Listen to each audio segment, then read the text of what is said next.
Welcome to Socializing Security, where every week we have a discussion about security, compliance, and beyond. Our goal is to learn and grow by socializing each week's topic with each other, our guests, and with you. A quick compliance note, this podcast is meant for informational purposes only and should not be considered legal or regulatory advice. We're glad you've joined us, and we hope you'll learn along with us.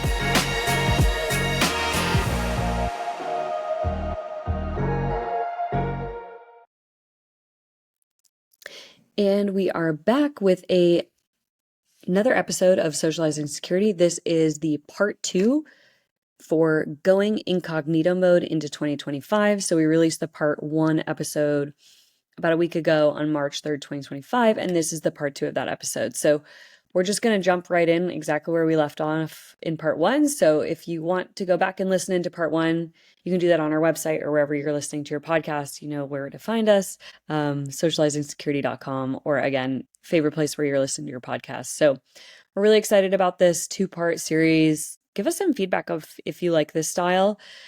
We went on a little bit of a freer format for this episode, and I personally love it. I know that BK and I bicker about this sometimes when we're doing our planning sessions. So keep us posted, socialize with us. The best place is still LinkedIn, but we are building out our Signal community. So we're going to have that link on our LinkedIn page very soon. So stay tuned on that. And here's part 2 of going incognito into 2025. Remember? Something to that effect, but it goes by many names: white hats, black hats, red team, blue team, all those. There's plenty of colloquial terms that we use to define. These people are all doing the same thing. Their purpose of doing them makes a difference as to whether they're on the right side of the law or the wrong side of the law. And I think we did talk about ethics versus not. Yeah. And so, use the tools for good. Well, then I think I'll just kick it off with one other thing that I'm thinking about doing from a privacy perspective. So the theme of this episode, right, is incognito mode. We've talked about private messenger apps being Signal as one. There are others, just so we're clear. There are other ones that are existing in the marketplace. From an encryption standpoint, I personally prefer them, but again, I would love to look at other ones as well. So we've talked about thinking about private communications, and that's really tying into encryption. And that is really more tying in when we're talking about the fight for privacy. That's really more of a security control to help protect your privacy. It just kind of ties into our special edition episodes. Then obviously we've gone into social engineering and how that could also impact your privacy of just having an event name, a location, and a time. Those 3 things put together could suddenly become very powerful. And that's exactly what we're talking about with some of the data conversations we've been having, is if you start suddenly putting my first name, my last name, where I live, what I look like, these are suddenly identifiable features that are called PII. Personally identifiable information is what it's called. PII, right? It doesn't necessarily have to be sensitive by nature either. PII could just be my first name, which I have a unique first name. So for me, that could be more sensitive than maybe Brian, your first name. I'm not going to put you on blast, but there aren't a lot of Milous around. I've met a couple. Luckily, I'm not the only one. But suddenly my background, my face, like this is what we're talking about when we're talking about privacy. And that's a really great way to explain it to your friends and families when you're making the case for privacy. If you're like, hey, I want to switch messenger apps, or hey, are you using PayPal to check out on your retailers, or what are you doing? Those are kind of where the conversation should go, is when we're talking about personally identifiable information. Once it's personally identifiable, it's valuable information. So just, I'm using a pen right now, but the pen has a company name on it, and the pen has a label on it and a logo. And suddenly this pen has PII on it. Yeah. I'm not going to show you the pen because, I don't want to put this company up. Like, it's a great pen. It's a great pen. But I stocked up on them when I used to work there. But, things that you would not see around your day-to-day can be used in good ways or bad ways of just what we've said. It can be in to potentially manipulate somebody to being like, oh, this pen is a small example, but that's how privacy works, right? When you're talking about your friends and family, make it something that they can understand. Talk about getting locked out of your credit cards. Talk about identity theft. But even when you say identity theft, I think most people are like, that will never happen to me. Yeah. I don't have enough money for anybody to care about that.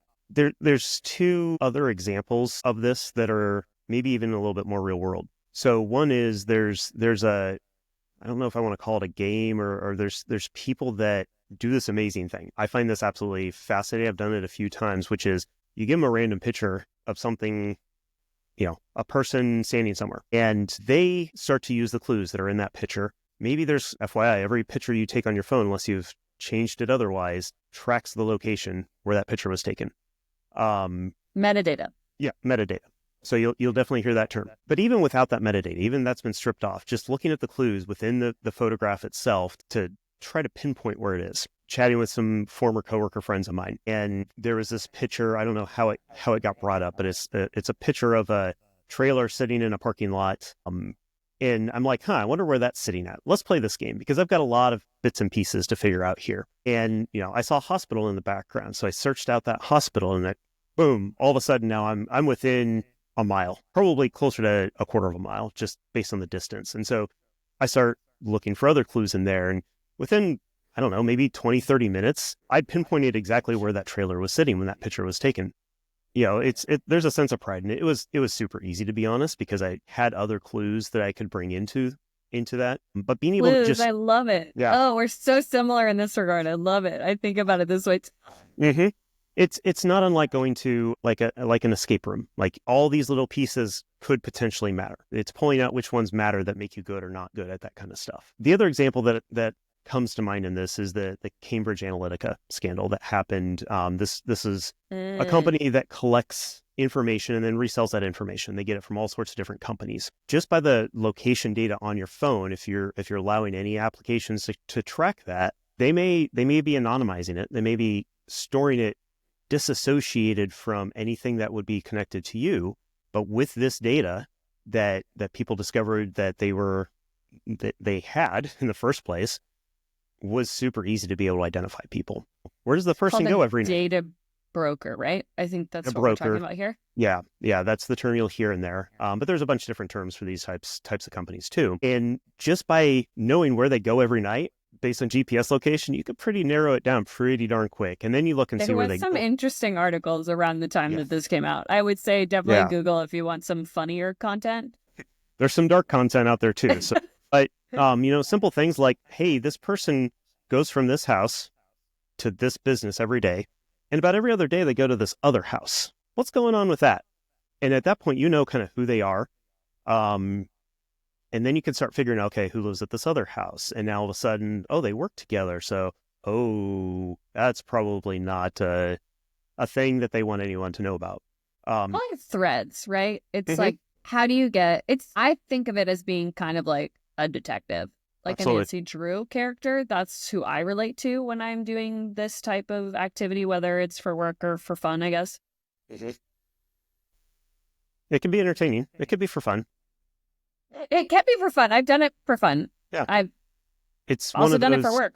It's one of those, again, these skill sets, this data can be used for good, but it can also be used nefariously. And, it's all about the intent of the person that they're doing and how they go about doing it that can make all the difference in the world about these things. Right. So protecting yourself from those things. And this is where we start talking about privacy of, if an app doesn't need to know your location, why would you let it have your location? That seems silly. And I've gotten rid of apps that are like, you can't use this app without your location. Okay, bye-bye. You don't need to know that. So yeah, really scary kind of stuff. I appreciate the way that you laid it out, because I think that was very tangible to a lot of our listeners. And I think, again, I'm learning with you as you're explaining it, because again, this is one of the things when you're talking about being a privacy practitioner, especially if you work for a small company, you're probably also legal, compliance, and security. And most likely IT, if you're in the technology orgs. I've said this before, I think on previous podcasts, I've been jealous of organizations that are like, we have a privacy function and we have a security function. And I'm like, that was never my experience. It was always, we wear the same hat, or we wear different hats on different days. And some days we wear all of the hats, right? And so when we're thinking about privacy and you're trying to make the case for going incognito with your friends, family, coworkers, whatever you want to do, if you're being mindful of your personal privacy, which that's my current recommendation for the year for 2025, would be, let's just all be mindful of our personal privacy and whatever that means for you. That's exactly what I said on the special edition episode, was just like, hey, our risk tolerance will always be different. Ryan and mine's risk tolerance is different. I share more things online than he does. And there's other things that I'm sure he does that I'm like, nope, that doesn't work for me. And that's what I love about privacy, is because it's so gray. It is not black and white. That's the spaces that I thrive in the most from my regulatory side are the ones that are gray, because I love the gray area. A lot of practitioners don't. And so then they struggle with privacy, because it's talking to every individual company and figuring out, Is it a highlighter that has a name brand on it, or is it a pen that has a company name on it? And then suddenly, where is that pen found and who lives near that pen? Again, the pen is maybe too niche of an example because it's very pinpointed. It's thinking about, if someone gets access to your online retail account, what can they do with that data? And do you feel comfortable about it? Are you using, for example, are you buying things online? Are you using a debit card? Are you using a credit card? Or are you using PayPal? What are you, like, how are you buying things? And maybe that's where you could start asking, especially if you're talking to maybe like, an older community or less tech savvy community. I don't necessarily want to say it's even tied to age. I think it's just whether people are online or not. I think when you're having the conversation, and they're trying, are they still using cash to pay? If they are, I'm kind of jealous these days. You know what I mean? Now I'm thinking about, like, should I go back to cash? I'm going the opposite direction. So in my personal privacy, I'm actually thinking, like, I was usually really high into like smart houses and stuff. And I'm like, at the moment, I think I might roll back, which I'm sad about because I love innovation and I love technology and it's part of what makes me me. But sometimes the lights flicker and I'm like, is it a ghost or, why is that happening? Ghosts in the wires. The idea of somebody controlling my like shades, blinds or something like that, that's scary to me. That would freak me out. And if you think about it in a way that when I'm talking about privacy and thinking about being more privacy minded, the way that I pitch it when I talk to clients, customers, friends, and family, it's very much think about who your audience is and what they actually care about. They probably don't care about a pen. They do probably care about their bank accounts or their medical records or their family photos. I think we've talked about that on previous episodes. That's usually a really great example of, in the case of a fire, what do you want to take out? And maybe start building your zero trust framework for your personal privacy around the things that you care the most about. Yeah, and it changes over time.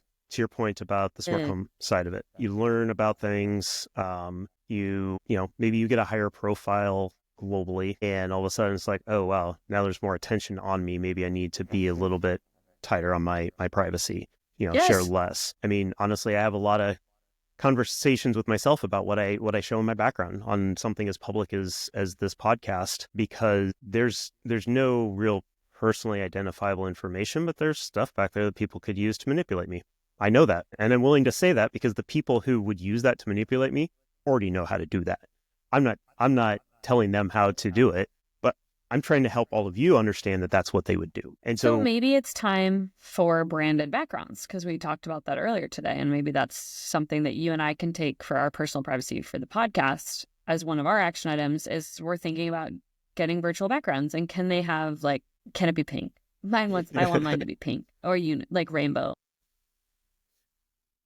That's where creativity can be expended, and I love that aspect of that conversation, just because maybe I'll pick a different one every week. Maybe I'll use one that is, hey, this week's topic will always be in the background. I don't know. This is a good, from a corporation standpoint too. I've done this very effectively. If compliance or security folks are trying to push certain policies, for example, doing virtual backgrounds for the month for whatever policy is of flavor of the month, super effective. Really, really great organizational change. And I think for us, for Socializing Security, maybe we're at that point. Maybe we're getting to the point that we're like, hey, we maybe are getting a following, which is exciting. Yes. And also we need to reevaluate and we need to reset and think about our privacy. I've done a bunch of work curating my background, but maybe that's more for clients and for friends and families and not the internet. I'm not going to go back and change anything. It's already there. It's fine. Yeah. But, maybe we should reevaluate, just like we're recommending Constantly. on this podcast. You should constantly be reevaluating. And that's kind of the point, is it changes over time and your risk tolerance will change. Technology changes. Like I was really excited about the smart home concept. And the more I thought about it, I'm like, it's going to fail at some point, and I'm going to have to help my family figure out why it's not working, and they'll get used to it, and I'm going to be traveling, and I don't want to deal with that. But then there was there's been conversations to smart TVs. Like most people in security recommend never buy a smart TV because the security around them is horrendous. And guess what? Now people have a foothold into your house and can do whatever they want from there. So I thought about that a lot. Can you even buy non-smart TVs these days? You can. There are definitely options for that. They still exist? Yeah.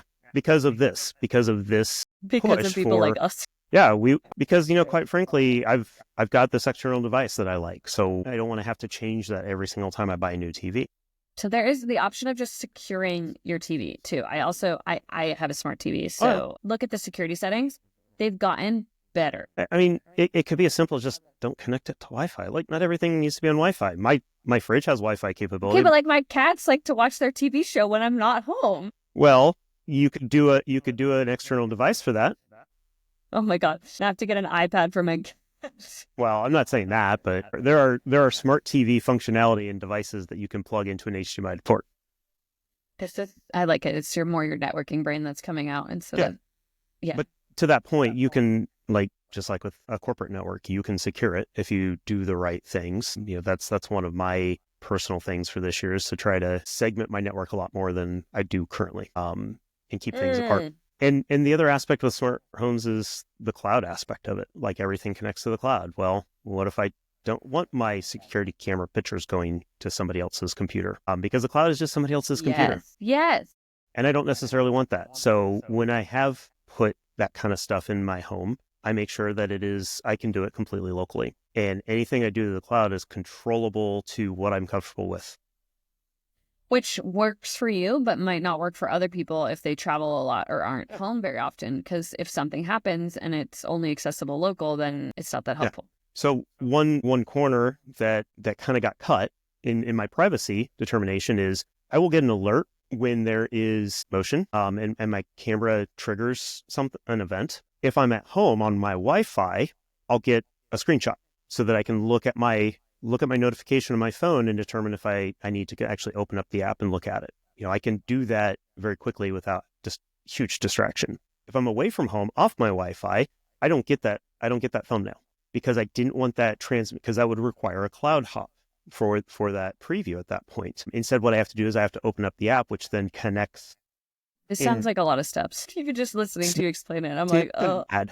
It's not that bad. It's the difference of whether I have to open the app or not to be able to see what's going on. Yeah, it belabors the convenience question that we've been kind of flirting with here of does it work for you and your family? Is it convenient for you and your family?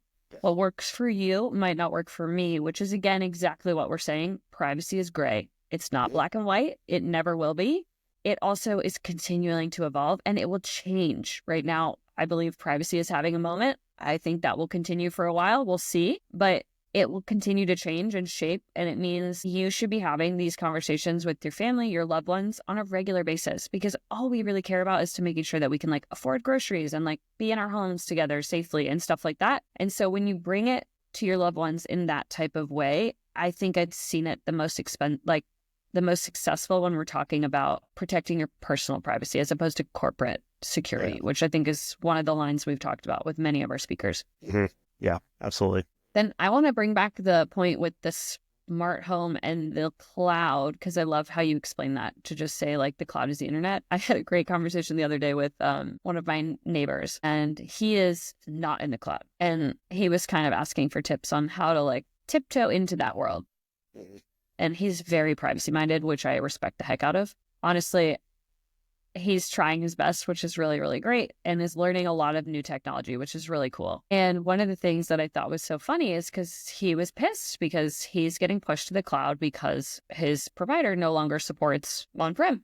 And it's Microsoft. And they're basically like, hey, if you want to be, keep your email, you have to be in the cloud. And he was like, no, I don't know what to do. Can we talk about other emails? I have a Proton email, which so cool. And I was like, this is so great. And so it's turned into something that, we had the conversation before the new year and just kind of where he was at. And, he still has servers and all this stuff. And he's really good about doing his patch management locally and all this stuff. And he enjoys it. It's a hobby for him now. It's turned into that. It started with just he has a background in defense. And so he was trained in that type of model. And now he's like, well, shoot, I'm now kind of being forced in. And what am I supposed to do about that? And it was one of the most valuable conversations I've had in a while, just in terms of just having a natural conversation about privacy, security, and technology in a way that I was like, oh, I love this. And so it's turned into like a grassroots effort for myself. And one of the things that I'm working on for my community, I wouldn't necessarily say it will impact my personal privacy because I'm sure I will learn something from the people that I'm talking to. But I'm actually pitching to start doing like tech talks to my local neighborhood where, you know, I basically am going to see if there's interest if I just kind of work out of a workspace that is a community access space, like a common space. If I'm there, you know, once a month or every other week for maybe an hour or two. And if anybody has questions about IT or privacy or security, that maybe they could come and talk to them, like talk to me about it. Yeah, I love that. It's a good community service because most people don't think about it. And kind of the whole point of this podcast is the fact that we feel like it needs to be, the bridge of communication is not good right now between the people that know this stuff and the people that don't know this stuff. And as somebody who has kind of crossed over, if you will, from, you know, even from the IT side to this more security focused side, it's very different language. It's a different way of thinking. It's a different approach to things that traditionally has been, you know, the Department of No, because of the fact that no, you can't have that thumbnail when you're away from home because it's less secure. Well, sometimes that is required, but it doesn't always have to be the Department of No. And to your point, it's just like any other sales. You got to put it into here's the dangers, here's the advantages of doing this privacy. And yeah, I mean, it may cost a little bit more money. You may get a little bit less functionality, but look at what you can gain by doing that. What you gain is much bigger than what you lost. And that's where the gray area, where the individual calculation comes in, is how valuable is that thing you're going to lose. And we've talked about that before. Sometimes I find that thing is more valuable than the risk to privacy at that point. And so I use it. Yeah. Well, I think maybe Tech Talks is a good place for us to end for this episode today. But I do want on our next future episode for you to definitely talk about Safe Towns and that initiative that you're doing. So I'm going to ask you that. So for the next episode, can you remember? Okay. I'll try my best to remember because I do want to make sure that we touch on it too, because it sounds really interesting. And I think the socializing community will like to socialize that with us. How many times can I say socializing in one sentence? It's my new game. So again, keep thinking about this with us. Give us your feedback and comments. LinkedIn is the best way to catch us at the moment. Planning the group chat. I'm actually probably going to hit send on it very soon so that we just had it. Whether or not it's just Brian and I just in a group chat in a different forum where we occasionally have some of our maybe social network speakers join to answer questions and stuff. That's the intention here, right? Our podcast is always meant to just be to socialize security, which means socializing IT, compliance, privacy, and honestly, anything that's kind of tangentially related to it at an entry level, whether that means a high-level cybersecurity executive can understand it, or my neighbor. If those two team members and community members can understand it, then I think we're doing a good job. Yeah, I would agree. All right. Cool. Well, thanks, everyone. Let's catch you on the next one. Bye. Thank you for joining us for another episode of Socializing Security. We hope you learned a thing or two with us. If you'd like to continue socializing with us on this topic or have feedback, we'd love to hear from you on LinkedIn or social media. Just search for Socializing Security. Or you can email us at info@socializingsecurity.com. Until next time, stay social and stay secure.